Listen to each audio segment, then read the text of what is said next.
Las reformas son un tema complicado y discutible en cuestión a los efectos que provocan las sociedades y sobre todo en los países donde se llevan a cabo. Pero es que esta situación permite investigar las razones por las cuales las reformas generan todos esos cambios, tanto en los sistemas escolares como en los participantes involucrados. Por eso, antes de comenzar con esta investigación, es necesario conocer en qué consiste lo que es una reforma educativa.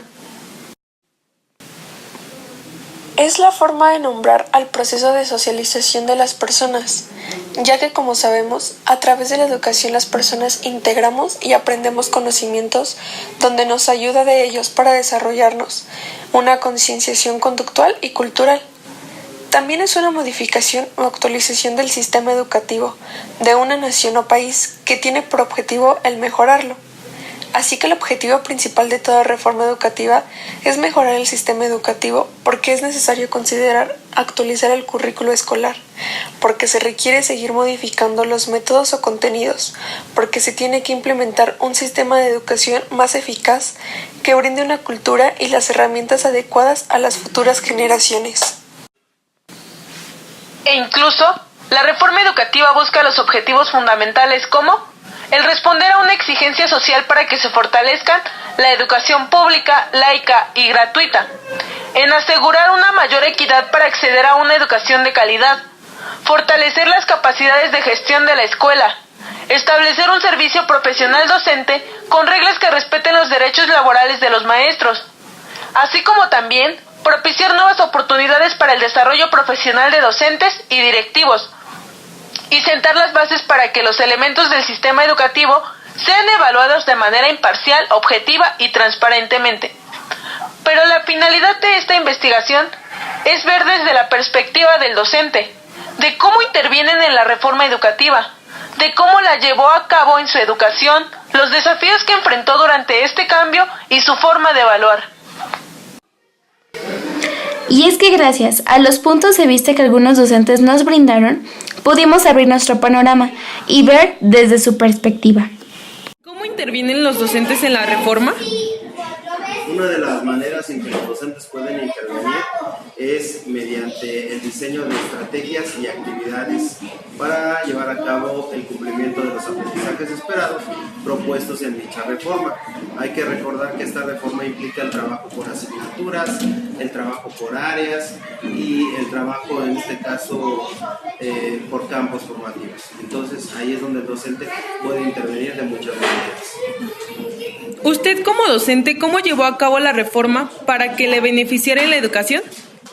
Pues una de las primeras acciones que se hizo fue conocer el plan de estudios, la siguiente fue conocer el programa de estudios y la tercera fue revisar cuidadosamente los nuevos materiales para los alumnos, sobre todo los libros de texto y los libros para el maestro, para tener muy presente cuáles eran las orientaciones didácticas y pedagógicas que implica esta nueva reforma.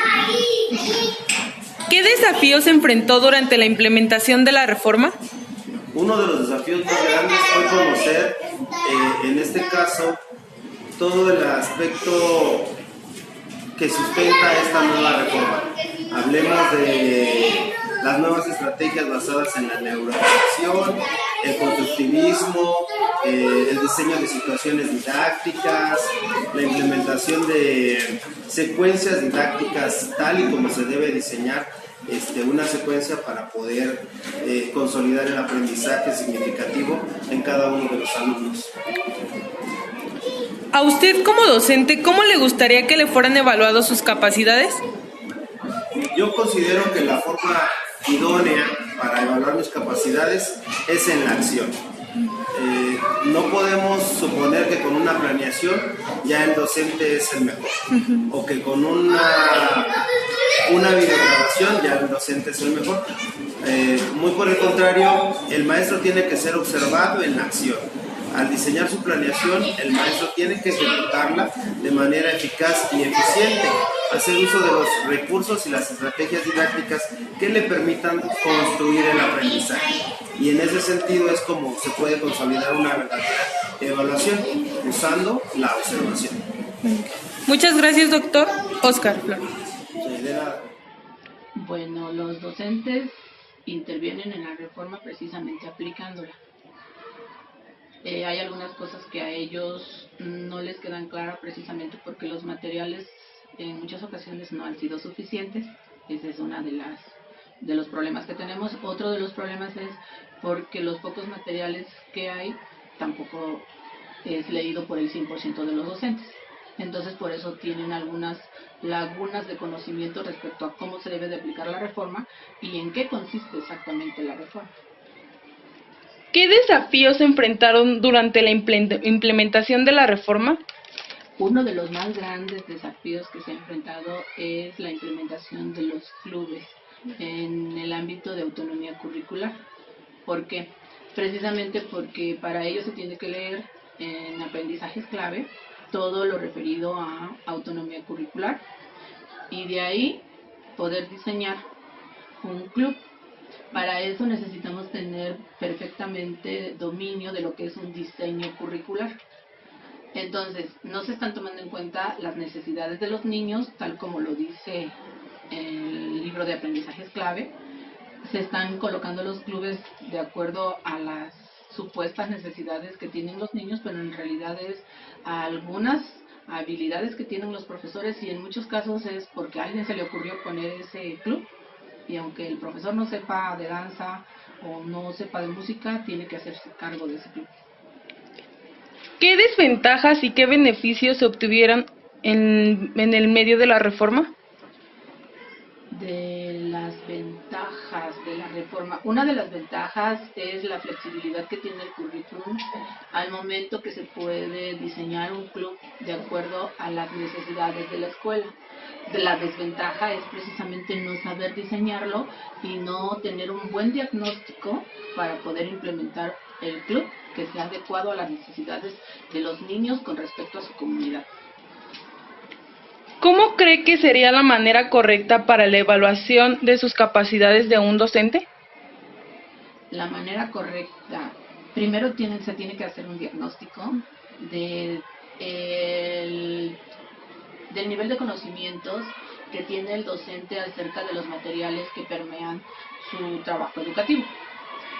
Después de que se haga ese diagnóstico, se tiene que dar una buena capacitación, no importa si es presencial o es en línea, y si es en línea sí tienen que ser materiales adecuados y se debe de tener una buena guía, un buen coordinador, porque también tenemos el problema de que se diseñan los cursos en línea, pero son como de autodisciplina, de autoconocimiento, de autodidactismo.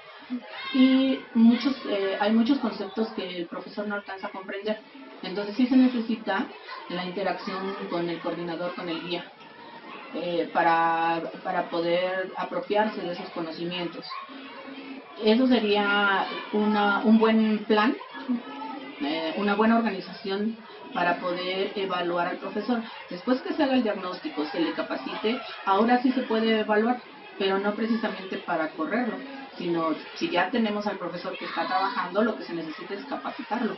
Y se le tiene que evaluar porque precisamente nuestro trabajo consiste en evaluar. Nosotros evaluamos a los alumnos, pues entonces también nosotros tenemos que ser evaluados, precisamente para verificar cómo estamos desempeñando nuestro trabajo y qué es lo que nos hace falta. Soy maestra en la Escuela Primaria Paulino Martínez, en el turno vespertino, imparto segundo grado aquí en el municipio de Coyotepec. ¿Cómo intervienen los docentes en la reforma? Pues prácticamente en la implementación de la misma, porque siendo sincera creo que no se consideran o retoman ideas que vengan directamente de ellos. Sin embargo, nosotros como docentes ya nos toca implementarla y pues contextualizarla a nuestros alumnos. Usted como docente, ¿cómo llevó a cabo la reforma para que la beneficiara en la educación? Pues primero que nada investigando sobre la misma, porque en un principio sí es para nosotros algo tedioso, un cambio radical en cuanto a contenidos, en cuanto a forma de trabajo, forma de evaluación. Entonces hay que informarnos para poder ir pues sí retomándola en nuestro día a día como docente. ¿Qué desafíos se enfrentó durante la implementación de la reforma? La descontextualización, el contexto de aquí de este municipio, pues a veces no se consideran en la reforma, que a veces hay que pues modificar para poder darles un buen empleo para ellos. A usted como docente, ¿cómo le gustaría que le fueran evaluados sus capacidades?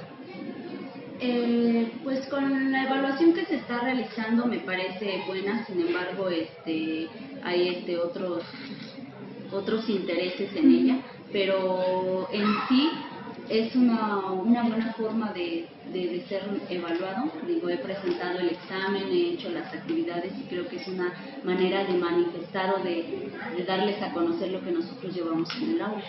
Pero hay que no tener otros intereses en esto para que no se malinterprete o se haga por simple interés administrativo. Muchas gracias, maestra. Una reforma educativa ayudaría mucho a nuestro país, el incorporar nuevas leyes estableciendo derechos y obligaciones de ambas partes y que principalmente se cumplan. Nuestra educación irá creciendo año con año. Más jóvenes se presentarían a una institución educacional desde el nivel básico al superior. Docentes más preparados para tomar el papel de enseñanza para jóvenes. Sería una manera perfecta de hacer pensantes y creativos a los alumnos. Esta reforma educativa me parece primordial porque es necesaria una estructura en la educación y esperando que tales leyes se cumplan, no hay duda de que como país se renovarán a las nuevas generaciones que están por venir y seremos capaces de competir con otros países que tienen una reforma educativa excelente.